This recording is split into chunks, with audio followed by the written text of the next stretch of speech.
नमस्कार, स्वागत है आपका अपने शो मित्र देश में, जहां हम आपको बताएंगे उन देशों की कहानियां जो भारत के साथ रणनीतिक, सैन्य और कूटनीतिक रूप से जुड़े हुए हैं। ये शो उन महत्वपूर्ण रक्षा समझौते, तकनीकी साझेदारियों और भारत की सैन्य शक्ति को मजबूत करने वाले सौदों पर केंद्रित रहेगा। और इस शो के पहले एपिसोड में हम बात करेंगे फ्रांस के उस लड़ाकू विमान के बारे में जो आज भारत का सबसे घातक लड़ाकू विमान बन चुका है। इसका नाम है राफेल।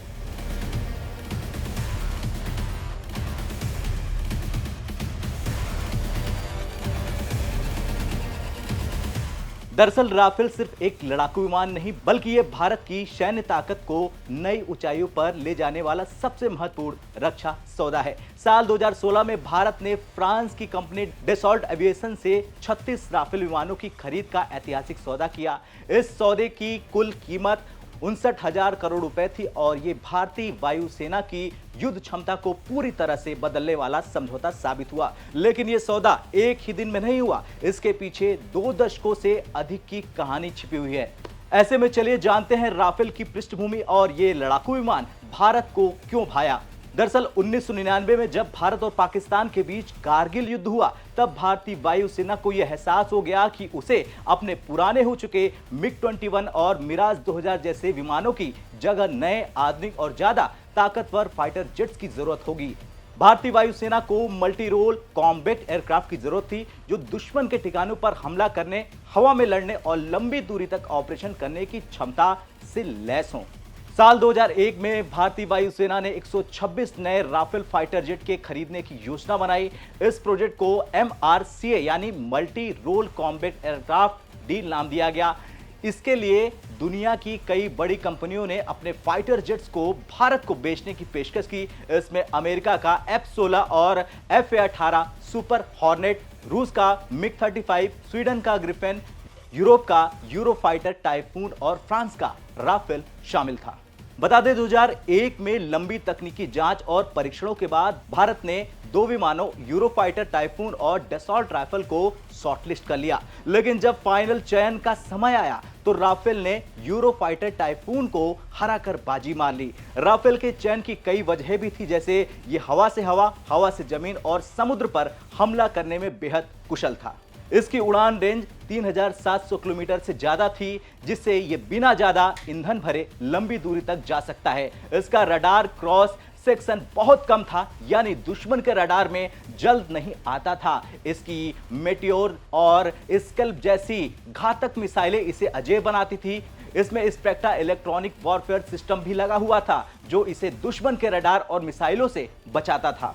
साल 2012 में भारत ने 126 राफेल खरीदने का फैसला लिया। ये डील करीब $20 बिलियन की थी, जिसमें 18 विमान सीधे फ्रांस से भारत आने थे। बाकी 108 विमान भारत में HAL यानी हिंदुस्तान एरोनॉटिक्स लिमिटेड के प्लांट में बनने थे। लेकिन इस डील में टेक्नोलॉजी ट्रांसफर, कीमत और उत्पादन को लेकर कई अड़चनें आई, जिससे ये डील फंस गई। साल 2014 में नई सरकार बनने के बाद भारत सरकार ने इस सौदे की समीक्षा की और 2016 में 126 विमानों की जगह 36 राफेल खरीदने का फैसला लिया गया। इसका कारण यह था कि भारतीय वायुसेना को जल्द से जल्द आधुनिक लड़ाकू विमानों की जरूरत थी और देरी से भारत की सुरक्षा पर भी असर पड़ सकता था। फ्रांस के साथ हुए इस समझौते के तहत 8 अक्टूबर 2019 को भारतीय वायुसेना को पहला राफेल सौंप दिया गया। यह खास था क्योंकि इसी दिन भारतीय वायुसेना दिवस भी होता है। भारत को सभी 36 राफेल विमान सितंबर 2022 तक मिल चुके हैं। चलिए अब जानते हैं राफेल की ताकत क्यों है दुश्मन का काल। दरअसल इसकी स्पीड 1.8 मैक यानी 2222 किलोमीटर प्रति घंटा है। रेंज की बात करें तो इसकी रेंज 3,700 किलोमीटर और इसमें लगे हथियारों की बात करें तो ये मेटियोर, स्कैल्प, हैमर, MICA मिसाइलों से लैस है। ये spectra electronic warfare system technology से भी लैस है और खास बात यह है कि यह बिना रिफ्यूलिंग के 10 घंटे तक उड़ान भरने में सक्षम है। अब इसमें लगी मिसाइलों की बात कर लेते हैं तो मेटियोर मिसाइल जो हवा से हवा में 150 से ज्यादा किलोमीटर तक मार करने वाली मिसाइल है। कोई भी दुश्मन जेट इसे झेल नहीं सकता। स्कैल्प मिसाइल जो हवा से जमीन पर 50 किलोमीटर तक हमला करती है और पाकिस्तान के भीतर जाकर आतंकी ठिकाने नष्ट करने में सक्षम है। हैमर मिसाइल जो पहाड़ी इलाकों में बंकर और छिपे दुश्मनों को खत्म करने के लिए बेहद खतरनाक साबित होती है। MICA मिसाइल जो 100 किलोमीटर रेंज की मिसाइल है जो किसी भी जेट को मारकर गिरा सकती है। भारत के पास कितने राफेल और इसकी तैनाती कहां कहां है ये भी जान लेते हैं और समझ लेते हैं। दरअसल भारत के पास अब 36 राफेल विमान है जिन्हें 2 स्क्वाड्रनों में तैनात किया गया है। 17 स्क्वाड्रन अंबाला एयरबेस जो पाकिस्तान बॉर्डर के लिए है, 101 स्क्वाड्रन हाशिमारा एयरबेस जो चीन के बॉर्डर के लिए है। भारत अब अगले 26 राफेल विमानों को भारतीय नौसेना के लिए खरीदने की योजना बना रहा ताकि INS विक्रांत और INS विक्रमादित्य से ऑपरेट करने वाले फाइटर जेट्स को मजबूती मिल सके। लेकिन अब आप कहेंगे कि राफेल ने भारतीय वायुसेना को क्या दिया? दरअसल भारत को 5वीं पीढ़ी के लड़ाकू विमानों के बराबर ताकत मिल गई।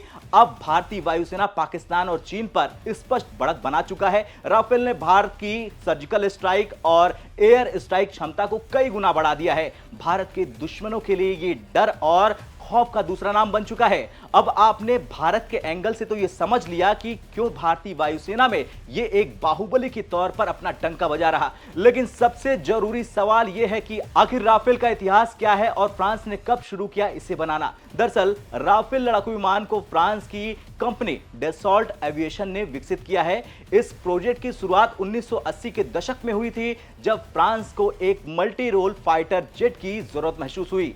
1983 में फ्रांस की वायुसेना और नौसेना ने एक ऐसे विमान की मांग की जो हवा से हवा और हवा से जमीन दोनों तरह के ऑपरेशन को करने में सक्षम हो। इसके लिए डसॉल्ट एविएशन ने राफेल, जिसे फ्रेंच में तूफान कहा जाता है, उस नाम के प्रोजेक्ट पर काम करना शुरू किया। अब बात राफेल की पहली उड़ान की करें तो 4 जुलाई 1986 को पहला राफेल ए प्रोटोटाइप ने अपनी पहली उड़ान भरी। ये एक टेस्ट विमान था जिसका मकसद नई तकनीकों का परीक्षण करना था। 1991 में फ्रांस ने राफेल का पहला प्रोडक्शन मॉडल तैयार किया जिसे राफेल ए वायुसेना के लिए और राफेल एम यानी नौसेना के लिए नाम दिया गया। 2001 में राफेल को आधिकारिक तौर पर फ्रांस की वायुसेना में शामिल कर लिया गया। इसके बाद 2004 में इसे फ्रेंच नेवी में भी ऑपरेशनल कर दिया गया। खैर, इस प्रकार राफेल का विकास 1983 में शुरू हुआ। पहली उड़ान 1986 में हुई और 2001 में यह फ्रांस की सेना में शामिल हो गया।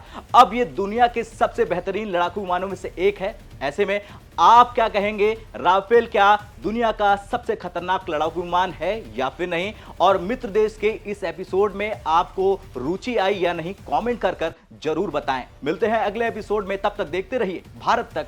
जय हिंद।